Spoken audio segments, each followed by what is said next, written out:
అడవి మార్గం గుండా వెళ్తోంది గూడ్స్ బండి. చాలా నెమ్మదిగా వెళ్తోంది. మలుపులు తిరుగుతూ చాలా స్లోగా వెళుతున్న గూడ్స్ బండిని చూస్తుంటే నచికేతకు బాల్యం గుర్తుకు వచ్చింది. చిన్నప్పుడు రైలు పట్టాలకు దూరంగా నిలబడి గూడ్స్ బండి వెళ్తుంటే ఎన్ని డబ్బాలు ఉన్నాయో లెక్కించేవాడు. చివరి డబ్బాలో గార్డు పచ్చ జెండా ఊపుతుంటే తను చేయి ఊపేవాడు. గార్డు తనని చూసి నవ్వేవాడు. అప్పట్లో ప్యాసింజర్లు బండ్లు వచ్చినా ఇదే హడావిడి. నచి, ఏమిటి ఆలోచిస్తున్నావు? విలియమ్స్ భుజాలు కుదిపి అడిగేసరికి ఈ లోకంలోకి వచ్చాడు. ఆ చివరి డబ్బాలో గార్డు ఓ ప్రక్కన కూర్చుని ఉన్నాడు. అతని ఎదురుగా పీటర్సన్, డానియల్, నచికేత అతని ఫ్రెండ్స్ ఉన్నారు. పీటర్సన్ ఏం మాట్లాడడం లేదు. మౌనంగా కళ్ళు మూసుకొని ఏదో ఆలోచిస్తూ ఉన్నట్టున్నాడు. గార్డు కళ్ళు మూసుకున్నాడు. చిత్రావతి దగ్గర వీళ్ళని దించడానికి ఎవరికీ తెలియకుండా తన డబ్బాలో ఎక్కించుకునేందుకు అతనికి బాగానే డబ్బు ముట్టింది. ప్రభు చాలా టెన్షన్గా ఫీల్ అవుతున్నాడు. తనకు తెలియకుండానే తమ వెనుక ఏదైనా గూడుపుఠాణి జరుగుతుందా? ఆ ఆలోచననే అతనికి వణుకు తెప్పించింది. విలియమ్స్, సూరజ్, సూర్యనారాయణల పరిస్థితి కూడా ఇంచుమించు ఇలానే ఉంది. చీకటి పడింది. గూడ్స్ చిత్రావతి రైల్వే స్టేషన్ ముందాగింది. స్టేషన్లో కరెంటు పోయినట్టుంది. అంతా చీకటిగా ఉంది. పీటర్సన్, డానియల్ దిగారు. వాళ్ల వెనకే నచికేత, అతని ఫ్రెండ్స్ దిగారు. వాళ్ళని దింపేసిన గూడ్స్ రైలు వెళ్ళిపోయింది.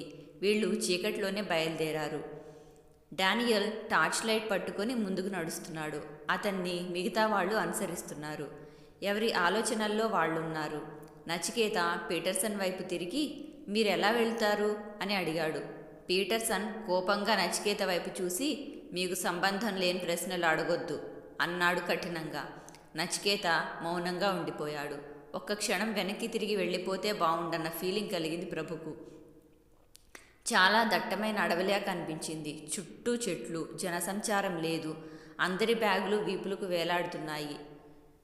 10-20 నిమిషాలు గడిచాయి. 21వ నిమిషం సరిగ్గా ఐరన్ ఫెన్సింగ్ దగ్గరికి వచ్చారు. ఆ ఫెన్సింగ్ పక్కన పెద్ద బోర్డు, శిథిలావస్థలో ఉన్న బోర్డు. అక్షరాలు అస్పష్టంగానే ఉన్నాయి. నిషిద్ధ ప్రాంతం అన్న హెచ్చరిక నల్లటి ఆ బోర్డు మీద పెద్ద అక్షరాలతో. విషసర్పాలు, జంతువులు, నరమాంస భక్షకులు సంచరించు ప్రాంతం అది. ఈ అడవిలోకి ప్రవేశించుట నిషిద్ధం. దీనిని ప్రమాదకరమైన చోటుగా హెచ్చరించడమైనది. ఆ అక్షరాలు చూసి సూరజ్ వణికిపోయాడు. వెనక్కి వెళ్ళిపోదామా? భయంగా అన్నాడు సూర్యనారాయణతో సూరజ్. నచికేత సూరజ్ భుజం తట్టి మాట్లాడవద్దన్నట్టు సైగ చేశాడు. బలమైన ఇనుపతీగలతో ఉన్న ఫెన్సింగ్ అది. ఇనుపతీగ తుప్పుపట్టి ఉంది. ఆ ఫెన్సింగ్ ఎక్కడి నుంచి మొదలై ఎక్కడి వరకు ఎండ్ అయిందో కూడా తెలియనంత గజిబిజిగా ఉంది. ఫెన్సింగ్ మధ్య పెద్ద గేటు. అది ఇనుపతీగలతో పూర్తిగా అల్లబడిన గేటు. మధ్య ఇనుపతీగలు ముళ్ళలా చొచ్చుకొని వచ్చాయి. ఆ గేటులో నుంచి ఎవరూ దూరకుండా చేసిన ఏర్పాటు అది. ఫెన్సింగ్ కూడా ఇంచుమించు అలానే ఉంది. నచికేత మరోసారి పరిశీలనగా చూశాడు. పీటర్సన్ నోరు విప్పాడు. ఈ ఇనుప ఫెన్సింగ్ నుంచి ఈజీగా వెనక్కి రాగలరని అనుకుంటున్నారేమో. అది కుదరని పని. ఎందుకంటే ఐరన్ ఫెన్సింగ్కు పై భాగంలో అక్కడక్కడ ఒక రకమైన విషం పూయబడి ఉంది. పొరపాటున మీరు ఈ ఫెన్సింగ్ దాటే ప్రయత్నం చేస్తే ఆ ఫెన్సింగ్ ఏమాత్రం మీ శరీరంలోకి చొచ్చుకుపోయినా విషప్రయోగం జరిగి చచ్చిపోతారు. పీటర్సన్ మాటలు విని భయంతో తీసుకుపోయారు. కమాన్ కమాన్ కమాన్ మూవ్ అంటూ పీటర్సన్ తన జేబులో ఉన్న పొడవాటి తాళం చెవిని బయటకు తీశాడు. ఆ తాళం చెవి కొత్తగా తయారు చేయించినట్టు ఉంది. చెప్పింది చేయడమే తప్ప మరే విషయమూ అడగొద్దన్న పీటర్సన్ కండిషన్ గుర్తొచ్చి మౌనంగా ఉండిపోయాడు నచికేత. పీటర్సన్ తాళం చెవిని కీ హోల్లో పెట్టి బలంగా తిప్పాడు. చిన్న శబ్దం. తర్వాత తాళం విడిపడింది. చాలా పెద్ద తాళం. ఊడిపడ్డాక కూడా తెరుచుకోవడానికి చాలా సమయం పట్టింది. కొన్ని సంవత్సరాలుగా ఆ గేటు తెరవనందున గేటు తిప్పుపట్టింది. అదో రకమైన విచిత్రమైన శబ్దంతో గేటు తెరుచుకుంది. ఆల్ ద బెస్ట్ చెప్పాడు పీటర్సన్ ఆ 5గురు వైపు చూస్తూ. 5గురు లోపలికి అడుగుపెట్టారు. ఐరన్ ఫెన్సింగ్కు విషం పూయడం ఏమిటి? మనల్ని రాంగ్ ట్రాక్లోకి తీసుకువెళ్ళడం లేదు కదూ అన్నాడు విలియమ్స్ నచికేతతో. లేదు, చిత్రావతి అడవి లోపల ఉన్న చిరుతలు, సింహాలు, నరమాంస భక్షకులు ఎవరు ఈ అడవి దాటి బయటకు రాకుండా చేసిన ఏర్పాటై ఉంటుంది అన్నాడు నచికేత. అది సరే, వీడికి ఆ తాళం చెవి ఎలా వచ్చింది? సూరజ్లో అనుమానం. బహుశా మనకన్నా ఓ వారం 10 రోజుల ముందు వచ్చి దీనికి డూప్లికేట్ కీ తయారు చేయించి ఉంటాడు అన్నాడు నచికేత. నాకైతే ఆ ఇద్దరిని చూస్తుంటే హర్రర్ సినిమాలో డ్రాకులా క్యారెక్టర్లా ఉన్నారు. సూర్యనారాయణ మనసులోనే తనకున్న ఫీలింగ్ చెప్పాడు. అప్పటికే పీటర్సన్ గేటు వేసి తాళం వేశాడు. అటువైపు నుంచి చూస్తున్నాడు పీటర్సన్. 5 చేతులు ఊపారు. బదులుగా పీటర్సన్, డానియల్ చేతులు ఊపారు. మన పని ఇక్కడితో అయిపోయినట్టేనా అన్నాడు డానియల్. లేదు, దగ్గరలో ఉన్న ఓ చిన్నపాటి అడవిలో గుడారం మన కోసం సిద్ధంగా ఉంది. రామయ్య కూడా ఈ పాటికి తన తంతుకు కావలసిన ఏర్పాట్లు చేస్తూ ఉండాలి. రామయ్య వచ్చాడా? అవును, డ్రైవర్ క్యాబిన్లో వచ్చాడు. నచికేత వాళ్లకు అనుమానం రాకూడదని. సరిగ్గా 2 నిమిషాల్లో రామయ్య తన క్షుద్రతంత్రం మొదలు పెడతాడు చెప్పాడు పీటర్సన్. సరిగ్గా 2 నిమిషాల తర్వాత రామయ్య చిత్రావతిని ఆనుకుని ఉన్న ఓ చిన్న అడవిలో ఓ గుడారం ముందు కూర్చొని ఉన్నాడు. అతని ఎదురుగా చితి. ఆ చితికి ఎదురుగా కూర్చొని తన తంతును ప్రారంభించాడు. ఎప్పుడైతే తంతును ప్రారంభించాడో ఆ క్షణమే గుబురుగా ఉన్న చెట్టు, ఆ చెట్లకు కాసింత దూరంలో చిన్న గుడారం. ఆ గుడారం బయట రామయ్య పద్మాసనం వేసుకొని కూర్చున్నాడు. ఆ స్థలంలో కొంతమేర గడ్డి పీకేసి చదును చేయబడి ఉంది. గుడారంలో కాగడా వెలుగుతోంది. గుడారం బయట యజ్ఞగుండం లాంటిది ఉంది.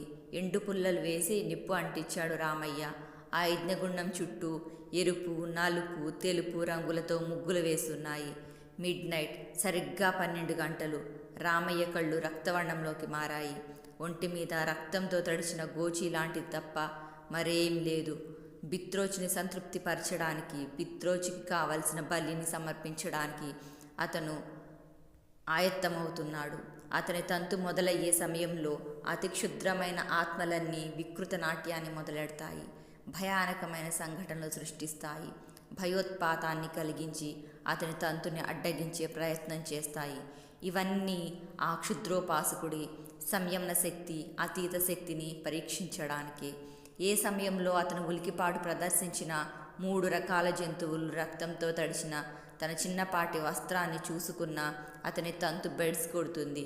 వికృతమైన భయంకరమైన మరణాన్ని అతను పొందుతాడు. అతను మరణించక ముందే క్షుద్ర ఆత్మలు అతని శరీరాన్ని ఛిద్రం చేస్తాయి.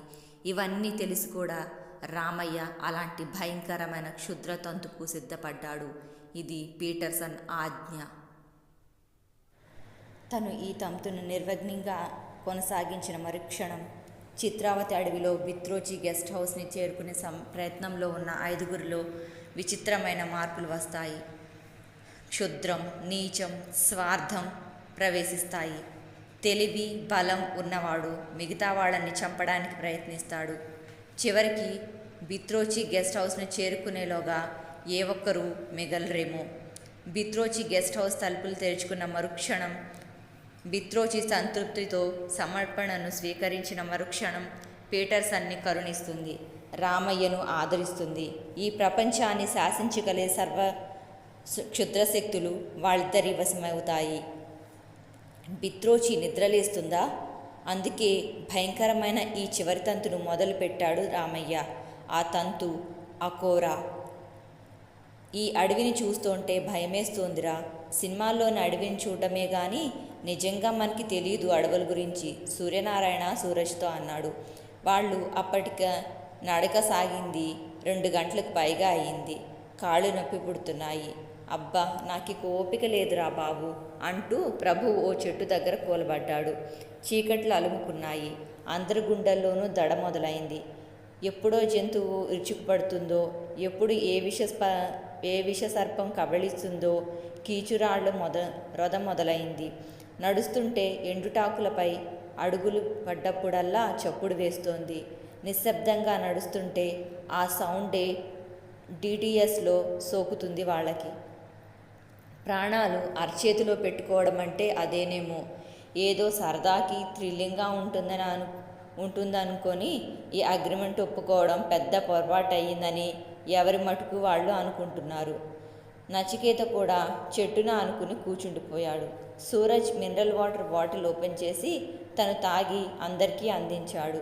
నచికేత ఎయిర్ బ్యాగ్ ఓపెన్ చేసి మ్యాప్ తీశాడు. చీకటిగా ఉండటం వల్ల సరిగా చూడలేకపోతున్నాడు. విలియమ్స్ టార్చ్ లైట్ బయటికి తీశాడు. టార్చ్ లైట్ వెలుతురులో మ్యాప్ను పరిశీలించసాగాడు నచికేత. నచి, మనం కరెక్ట్ రూట్లోనే వెళ్తున్నాం కదా? విలియమ్స్ అడిగాడు. మనం ఏ రూట్లో వెళ్ళినా గెస్ట్ హౌస్ను చేరుకుంటాం. ఎందుకంటే ఈ అడవి మధ్యలోనే గెస్ట్ హౌస్ ఉంటుంది. కాకపోతే మనం సేఫ్టీ ప్లేస్ గుండా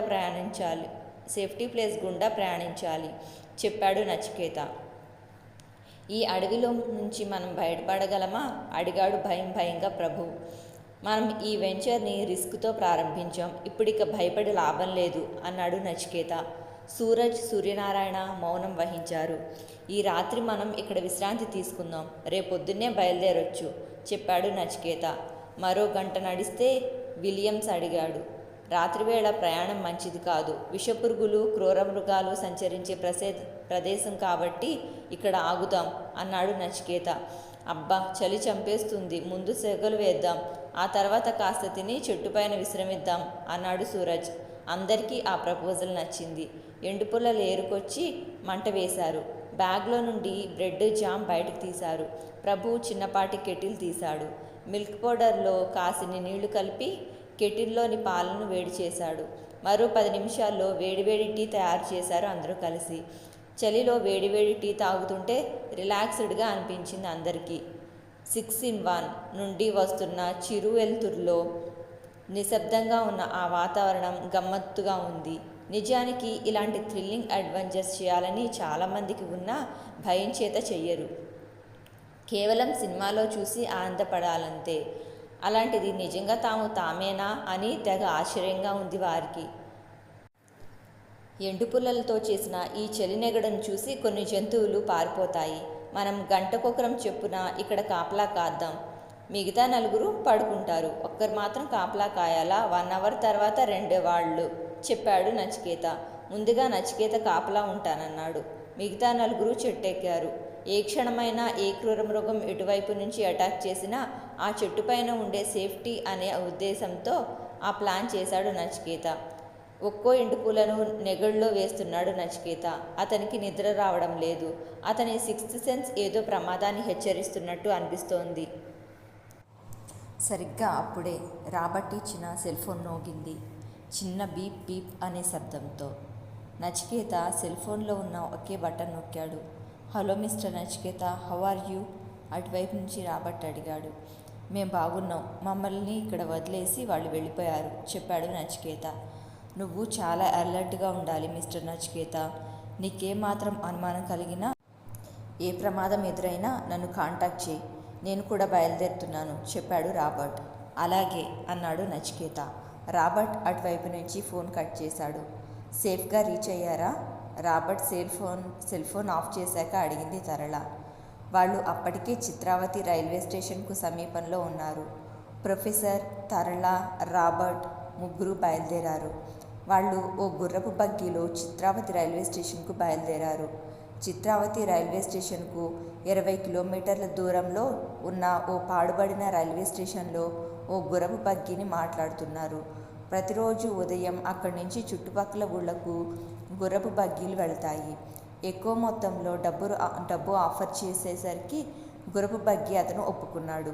చిత్రావతి రైల్వే స్టేషన్ దింపేసి గుర్రపు బగ్గీ వెనక్కి వచ్చేస్తుంది. గుర్రపు బగ్గీలో ఉన్న ముగ్గురు ఆలోచనలో మునిగిపోయారు. ఇది జరగడానికి 8 గంటల ముందు రాబర్ట్ హిబ్రూ భాష లిపి తెలిసిన ఒకతన్ని తీసుకువచ్చాడు. బూక్యా అతని పేరు. దక్షిణాఫ్రికాలో పుట్టిన అతను ఓ ఆటవిక జాతికి చెందినవాడు. అతి కష్టం మీద అక్షర జ్ఞానం నేర్చుకున్నాడు. ఆ తర్వాత సింగపూర్ వెళ్ళి ఓ ప్రైవేట్ కంపెనీలో పనిచేసి అక్కడి నుంచి ఇండియా వచ్చాడు. దక్షిణాఫ్రికా అడవుల్లో అతి కొద్ది మందికి మాత్రమే తెలిసిన హిబ్రూ భాష అతనికి క్షుణ్ణంగా తెలుసు. ఇండియాలో చిన్న మ్యాజిక్స్ చేస్తూ పొట్టగడుపుకునే అతన్ని రాబర్ట్ ఐడెంటిఫై చేసి పట్టుకున్నాడు. హిబ్రూ లిపిలో ఉన్న ఆ తాళపత్ర గ్రంథాలు చదువుతున్న కొద్దీ బూక్యా నుదుట బిందువుల సంఖ్య పెరుగుతూ వచ్చింది. క్షణక్షణానికి అతనిలో ఆందోళన పెరగసాగింది. అతని గుండె వేగం పెరిగిపోతుంది. ప్రొఫెసర్ పరమహంస బూక్యా వంకే చూస్తూ ఉండిపోయాడు. ఆ తాళపత్ర గ్రంథాలు చదవడం పూర్తయ్యాక ఒక్క నిమిషం రెస్ట్లెస్గా కళ్ళు మూసుకొని తెరిచి చెప్పాడు. ఇందులో చాలా భయంకరమైన విషయాలున్నాయి. సరిగ్గా ఇవాళ్టికి 7వ రోజు కానీ 13వ రోజు కానీ బిత్రోచి నిద్రలేస్తుంది. అకోరా తంతుతో బిత్రోచికి సమర్పణ జరుగుతుంది. ప్రపంచమే నివ్వెరపోయే సంఘటనలు జరగవచ్చు. 150 ఏళ్లకి తర్వాత నిద్రలేచే బిత్రోచి విపరీతమైన కోపంతో చెలరేగిపోతాడు. చిత్రావతి అడవిలో ఉన్న గెస్ట్ హౌస్లో బిత్రోచి ప్రస్తుతం అసంతృప్తితో ఉన్నాడు. ఆ అసంతృప్తికి ఆజ్యం పోసి అతనికి ఓ తెలివైన బలమైన దైవాంశ గల వ్యక్తిని సమర్పిస్తే ఇక బిత్రోచి ప్రపంచాన్ని ఆక్రమించుకుంటాడు. గాలి కన్నా వేగంగా ప్రయాణిస్తూ గాలిలో కలిసి సృష్టినే హేళన చేస్తాడు. క్షుద్రగణాలు రెచ్చిపోతాయి. బూక్యా ఇంకా చెప్పుకుపోతూనే ఉన్నాడు. రాబర్ట్ ఆలోచిస్తూ ఉండిపోయాడు. ప్రొఫెసర్ పరమహంస ఆలోచనలో పడిపోయాడు. రాబర్ట్ బూక్యా వైపు తిరిగి, థ్యాంక్ యూ వెరీ మచ్, మీరు నాకు చాలా పెద్ద సాయం చేశారు చెప్పాడు అతని భుజం తట్టి, అతనికి డబ్బు ఉన్న కవర్ అందజేస్తూ. బూక్యా ఆ కవర్ని రాబర్ట్కి తిరిగి ఇస్తూ, వద్దు సార్, నేను మీకు రుణపడి ఉన్నాను. సింగపూర్లో స్మగ్లింగ్ కేసులో ఇరుక్కుపోయిన నన్ను కాపాడి ఇండియా పంపించింది మీరే. ఆ విషయాన్ని మీరు మర్చిపోయినా నేను మర్చిపోలేదు. మరో విషయం, సింగపూర్లో నేను కొన్నేళ్ల సుసిరియో దగ్గర శిష్యరికం చేశాను. ఇతరులకు సాయం చేయాలన్న ఆయన మాటలు నాకింకా గుర్తున్నాయి. వీలైతే బిత్రోచి నిద్రలేపకుండా ప్రయత్నించండి. అకోరా తంతుని నియంత్రించండి. అకోరా తంతు 3 రాత్రులు కొనసాగుతుంది. 3 రాత్రుల్లో ఏదో ఓ రాత్రి మీరు అకోరా ప్రయోగాన్ని చేసే వ్యక్తిని చంపేయాలి. అతని రక్తం యజ్ఞగుండంలో పడేలా చెప్పాడు బూక్యా. ఆలోచనల్లోంచి బయటపడ్డ రాబర్ట్ ఉలిక్కిపడ్డాడు. కారణం, గుర్రపు బగ్గి ఒక్కసారిగా ఆగిపోయింది. గుర్రం భయంతో బిగుసుకుపోయింది. ఏమైంది? రాబర్ట్ గొంతులో కంగారు, ఉలికిపాటు. గుర్రం ఆగింది. దేన్నో చూసి భయపడుతోంది. గుర్రం బగ్గి నడిపేవాడు చెప్పాడు భయపడుతూనే. గుర్రం భయపడ్డమేంటి? తరళ అడిగింది. బహుశా ఏదో దయాన్ని చూసుంటుంది. భయపడుతూనే చుట్టూ చూస్తూ అన్నాడు గుర్రం బగ్గి అతను. దయాన్ని చూసా? తరళ గొంతులో ఆశ్చర్యం రెట్టింపైంది. దయాన్ని చూసే నేను అనుకున్నంత అయింది. చిత్రావతి వైపు రాకూడదనే అనుకున్నా. మనం వెనక్కి వెళ్ళిపోదాం, బగ్గివాడు భయపడుతూ అన్నాడు, బగ్గీని వెనక్కి తిప్పే ప్రయత్నం చేస్తూ. హలో, ఇప్పుడు వెనక్కి వెళ్తే ఎలా? మేమున్నాంగా, నీకేం భయం లేదు. నేను బగ్గీని తోలుతాను అన్నాడు రాబర్ట్. మీకు తెలియదు సార్, అసలు రాత్రివేళ ఇటువైపు రావడం చాలా ప్రమాదం. గుర్రాలు దయ్యాలను బాగా గుర్తుపడతాయి. ఇప్పుడు మనం ప్రమాదంలో ఇరుక్కున్నాం. బగ్గీవాడు బెంబేలొత్తిపోయాడు. గుర్రం 2 కాళ్ళు పైకెత్తింది. బగ్గీ బ్యాలెన్స్ తప్పుతోంది. రాబర్ట్ గుర్రం బగ్గీ దిగాడు. ప్రొఫెసర్ పరమహంస తరళ కూడా కిందకి దిగారు. బగ్గీవాడు భయంగా చూస్తున్నాడు. రాబర్ట్ చుట్టూ చూశాడు. రోడ్డుకి ఇరువైపులా చెట్లు, చీకటి ముసురుకుంది. గాలి వేగంగా వీస్తోంది. ఆ గాలి వేగానికి చెట్లు అటూ ఇటూ కదులుతుంటే ఆ చెట్ల మీద ఉన్న క్షుద్రశక్తులు భయంతో పరిగెత్తుకొస్తున్నట్టు ఉంది. ఆ మట్టి రోడ్డు నిర్మానుష్యంగా ఉంది. రోడ్డుకు పక్కగా ఓ చెట్టు కింద మోకాళ్ళ మీద కూర్చున్నాడు రాబర్ట్. మోకాళ్ళ కింద ఉన్న చిన్న చిన్న రాళ్ళు మోకాళ్లను తగిలి నొప్పి కలుగుతోంది. అయినా లెక్క చేయలేదు. 2 చేతులు ఇంటూ ఆకారంలో పెట్టాడు. కుడి చేత్తో ఎడమ చేత్తో కుడి చెవిని పట్టుకున్నాడు. సుసిరియోను మనసులో తలుచుకున్నాడు. తరళ ఆ దృశ్యాన్ని ఆశ్చర్యంతో చూస్తోంది. రాబర్ట్ పెదవులు కదులుతున్నాయి. ఓ దిశైవా, నేను చేసే ఈ మంచి ప్రయత్నాన్ని ఆశీర్వదించు. క్షుద్ర ప్రేతాత్మల నుంచి మమ్మల్ని రక్షించు. నీకు విధేయులై ఉంటాం. రాబర్ట్ దిశైవను ప్రార్థిస్తున్నాడు. చీకట్లో చెట్ల కదలిక భయంకరంగా వినిపిస్తోంది.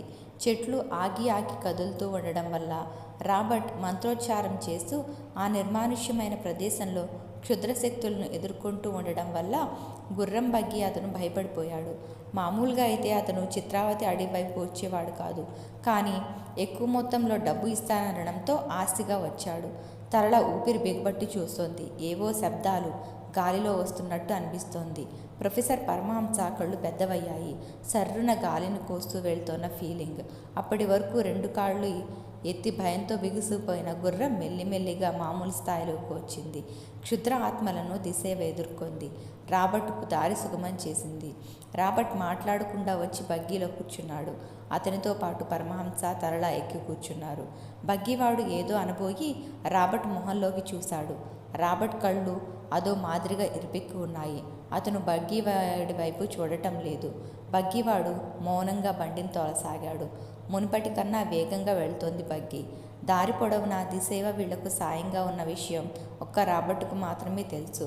గుర్రం బగ్గీ ఆగింది. ఇదే చిత్రావతి రైల్వే స్టేషన్ చెప్పాడు బగ్గీవాడు. ముగ్గురు కిందకి దిగారు.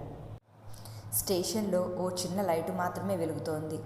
నాకు డబ్బులిస్తే నేను వెళ్ళిపోతాను సార్ అన్నాడు బగ్గీవాడు. రాబర్ట్ డబ్బులిచ్చాడు. డబ్బులు తీసుకొని చెప్పాడు బగ్గీవాడు. చాలా జాగ్రత్తగా వెళ్ళండి సార్. రాబర్ట్ అలాగే నన్నట్టు తలూపాడు. బగ్గీవాడు వెళ్ళిపోయాక చెప్పాడు రాబర్ట్, మనం ఇక్కడి నుంచి ఓ 15 నిమిషాలు నడవాల్సి ఉంటుంది. పరమహంస తరళ వైపు చూసి ముందుకు కదిలాడు. తరళ వాళ్ళిద్దరినీ అనుసరించింది. అర్ధరాత్రి 1:30 రామయ్య కళ్ళు మూసుకునే ఉన్నాడు. అతని నోరు విరామం లేకుండా మంత్రాక్షరాలను ఉచ్చరిస్తోంది. అతని శరీరం వేడితో దహించుకుపోతున్నట్టుంది. ఆ పరిసర ప్రాంతాలు నిశ్శబ్దంగా ఉన్నాయి. క్షుద్రశక్తులు ఆ ప్రాంతాన్ని పహార కాస్తున్నట్టున్నాయి. అకోరా తంతులోని 1వ అంకం పూర్తి కాబోతుంది. ఈ అంకం పూర్తయితే జరిగే పర్యవసానం ఎంత తీవ్రంగా ఉంటుందో.